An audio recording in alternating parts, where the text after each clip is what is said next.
আসসালামু আলাইকুম বন্ধুরা, আমি ডাক্তার ফরহাদ হোসেন আছি আপনাদের সাথে। বরাবর আমি চেষ্টা করি আপনাদের জন্য কমন কিছু ঘরোয়া হোমিওপ্যাথিক মেডিসিন সম্পর্কে জানাতে, যার মাধ্যমে আপনারা ঘরোয়াভাবে আপনাদের নিজস্ব সমস্যাগুলো নিজেরাই সমাধান করতে পারেন। আজকে দুইটি হোমিওপ্যাথিক মেডিসিন নিয়ে আলোচনা করব। দুটি হচ্ছে আনকমন, একটি হচ্ছে অ্যাসপারাগাস অফিসিনালিস এবং অন্যটি হচ্ছে অ্যান্টিমোনিয়াম ক্রোডাম। প্রথমে অ্যান্টিমোনিয়াম ক্রোডাম এটি সম্পর্কে আলোচনা করি। এটি একটি কমন হোমিওপ্যাথিক মেডিসিন, বিশেষ করে যাদের ইন্টারকোর্সের টাইমিং কম তাদের লক্ষণগুলো আমি বলবো। অনেক সমস্যায় অ্যান্টিমোনিয়াম ক্রোড ব্যবহার করা হয়।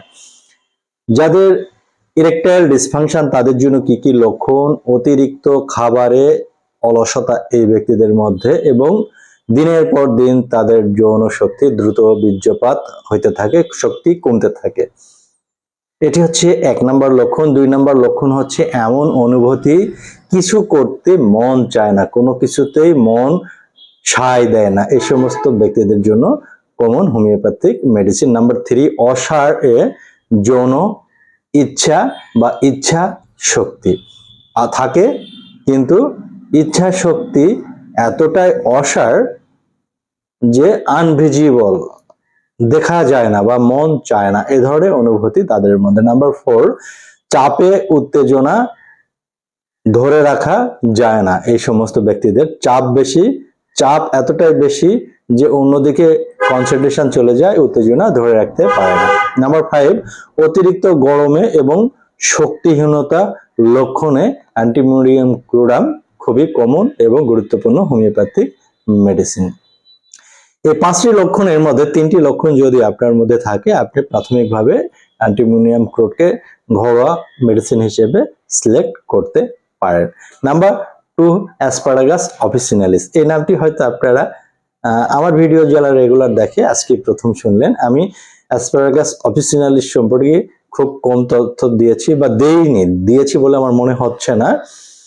এই মেডিসিনটি রিয়ার, খুব কম রিয়ার মেডিসিনগুলোর মধ্যে একটি। রিয়ার মেডিসিন দেওয়া হয় না এই জন্য যে অনেকে বলে আপনি এই মেডিসিনের নাম বললেন, হোমিওপ্যাথিক ফার্মেসিতে গেলে এই মেডিসিন তো দেয় না, এই জন্য আমি রিয়ার মেডিসিনগুলো কম বলি।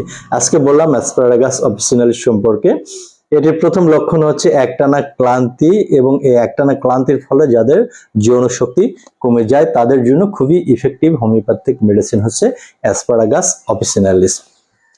নাম্বার 2, এই ব্যক্তিদের এমন অনুভূতি যেন দেহের ভিতরে ফাঁকা ফাঁকা অনুভূত হয়, অর্থাৎ যারা হতাশা ভোগে, ক্লান্তিতে ভোগে, ভিতরে শূন্যতা, এই শূন্যতা থেকে যাদের ইচ্ছা শক্তি কমে যায় তাদের জন্য অ্যাসপারাগাস অফিসিনালিস এক কথায় অসাধারণ হোমিওপ্যাথিক মেডিসিন। নাম্বার 3, একটুতেই মানসিক চাপ তৈরি হয় ওই ব্যক্তিদের মধ্যে, এবং এর ফলে তাদের উত্তেজনা যতটা আসে ইন্টারকোর্সের সময়, এই মানসিক চাপ এসে তার উত্তেজনাটা পুরোটাই একদম ড্যামেজ করে দেয়, অর্থাৎ উত্তেজনা শক্তি একেবারেই নিস্তেজ হয়ে যায়, শিথিল হয়ে যায়। এই ব্যক্তিদের জন্য অতিরিক্ত কার্যকরী।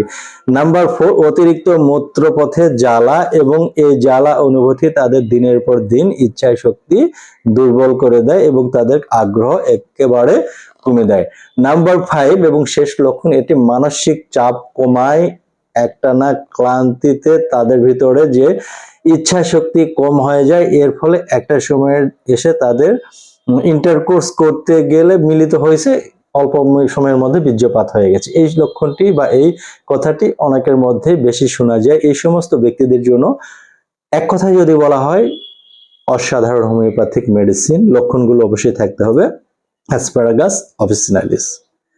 বন্ধুরা, আজকে আমি দুটি হোমিওপ্যাথিক মেডিসিন ঘরোয়া ব্যবহার বলেছি, এবং এই লক্ষণগুলো যদি আপনার মধ্যে থাকে আপনি ঘরোয়াভাবে এই মেডিসিনগুলো ব্যবহার করতে পারেন। খুবই ইফেক্টিভ হোমিওপ্যাথিক মেডিসিন। ব্যবহারের নিয়ম বলে দিই। গ্লোবিউল বা পিল্লে করে 4টি করে বড়ি 3 বেলা খাবারের আগে খাবেন। লিকুইড হলে 1 থেকে 2 ফোঁটা সামান্য পানির সাথে মিশিয়ে 3 বেলা খাবারের আগে খাবেন। কতদিন খাবেন? 1 থেকে 1.5 মাস, সর্বোচ্চ 2 মাস আপনারা ঘরোয়াভাবে খেতে পারেন। কত পাওয়ার খাবেন? 30/200। এক্সটেনশন করতে গেলে ডাক্তারের পরামর্শ নেবেন। আর পুরো প্রক্রিয়াটি আপনার ডাক্তারের পরামর্শ করলে সবচেয়ে ভালো রেজাল্ট পাওয়া সম্ভব। অবশ্যই ডাক্তারের পরামর্শই নেবেন। লাস্ট কথা হচ্ছে, doctor Farhad Hossain Facebook page এবং ইউটিউব চ্যানেল আপনারা ফলো এবং সাবস্ক্রাইব করে সাথে থাকবেন, যাতে নিত্য নতুন ইনফরমেশন আপনাদের জন্য দিতে পারি। আজকে পর্যন্তই, আল্লাহ হাফেজ, আসসালামু আলাইকুম।